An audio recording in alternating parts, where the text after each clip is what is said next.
For the bottom part, it asks you to really put the pieces together of this acid-base, conjugate acid-base pairing and how this works. So what I did is I organized things into categories. And over on this side here, these are very obviously my acids.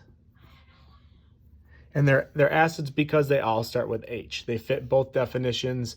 Down here, I'm going to say these are my question mark ones because they are not only have an H, but they also have a negative charge, which means they could accept an H. So maybe these are both. Okay. And then over here, none of these even have H's, so they can't give hydrogen. Even though they don't have OHs and they're not obviously a base, they definitely don't have acid properties. So if they're not an acid, they must then be a base. Hopefully that makes sense. So you have acids on this side, bases on this side, and then this weird thing in the middle here, which is what we're going to say is the stuff we don't really know how that fits. When we look at that worksheet, at the bottom of the worksheet, it really lays out what's going on. In an acid-base reaction, an acid reacts with a base to produce the products. And the products are gonna, the way the reaction works is always gonna be a proton transfer. A lot of times they're double replacements or single replacement reactions, but the way we wanna always think about this is a proton transfer. Acids give away H plus and bases pick up H plus. Okay, if that makes any sense. So if we take a look back up above what we have, we can just pick one of our acids, and I'm just gonna pick HNO2, okay? And I'm gonna come down here, and I'm gonna put it here, and that is gonna be my acid, okay? And I'm gonna go over to my base pile, and you can't really see it right now, but I'm gonna grab, let's say this one here, SO4 minus 2. So if I put SO4 minus 2, so I have HNO2 plus SO4 minus 2. Okay, here's my acid because it has H. Here's my base because it doesn't have an H. And we're going to follow this rule.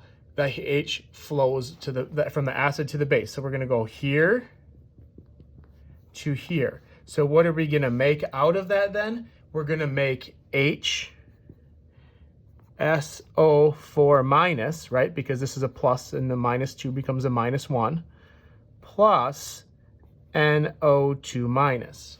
Okay, and I have the cards for that right here. So you can see that I'm not making this up. The cards are right there. But how this works then, the HNO3 was obviously our acid. Let me move that up so you can see that. Okay, the HNO2 is our acid. The SO4 then accepted our proton, it must be our base. Okay? And how this works with the conjugates will always be on this side. This will always be the conjugate side. So the products are always going to be the conjugate side. Okay? Well, if we look at the way this works, if we were to go backwards this way, who has the hydrogen? Well, this has the hydrogen, the HSO4 minus. So this becomes the conjugate acid. And if we went back this way, that proton would go from here to here. So this must then be the conjugate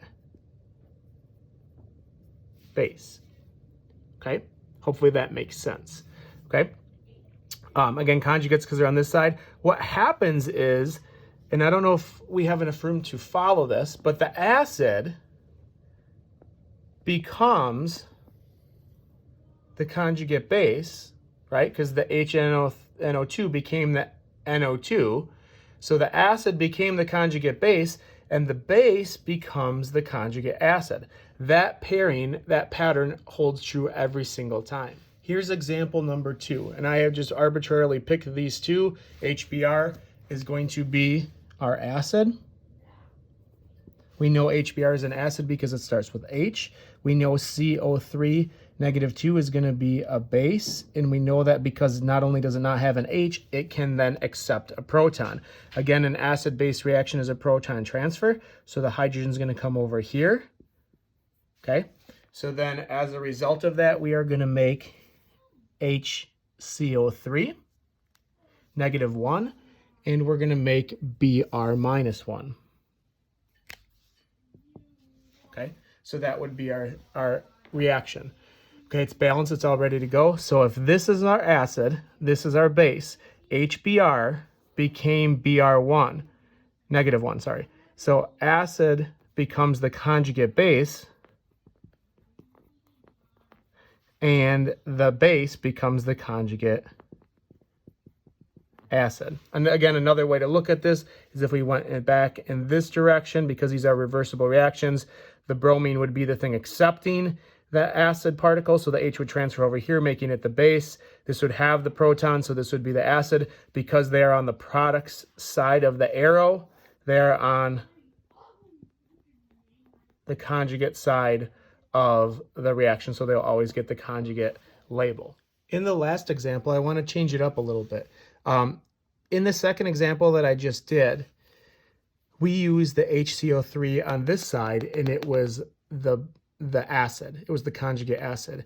In this case, right now, I'm going to put it here as a base. And this is in that category we had above with the little question marks that said that we didn't really know what it was because it had a negative, which means it could accept a proton, but it has an H, which means it can also donate one. So this is what we were talking about with amphoteric, which means it can be both an acid and a base. So in this case right now, we are using this as a base. Okay, it is going to follow exactly the same as what we said before. We're going to transfer the hydrogen from here, our acid, to our base. Okay, we know it's not going to go the opposite way because of charges. Hydrogen's a +1, bromine's a -1, so we can't have H2Br because that would make that messed up. But we could definitely have an H2CO3.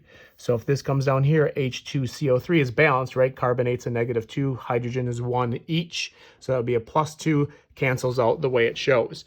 So, and then to that, what are we going to have left? The same Br minus, right? So the hydrogen goes over here. We got this as our set of products. Remember, these acid-base reactions are reversible. Okay, so if we're going in this direction, the hydrogen will go from here to here, which makes this the base and this the acid. And hopefully at this point, this is starting to become a little bit more obvious as to what we're talking about. So it makes sense that this is an acid and this is a base. Now, when you look at this, again, the arrow's here, so we're on this side. This side, remember, is the conjugate. So this isn't an acid, it's a conjugate acid. And this isn't a base, it's a conjugate base. So we got to always make sure and define those as different systems. Again, the acid became the base, and the base became the acid. Hopefully this video makes sense in how the relationship between acids and bases kind of work together and how they then produce acids and bases. This is going to be always for the reversible ones.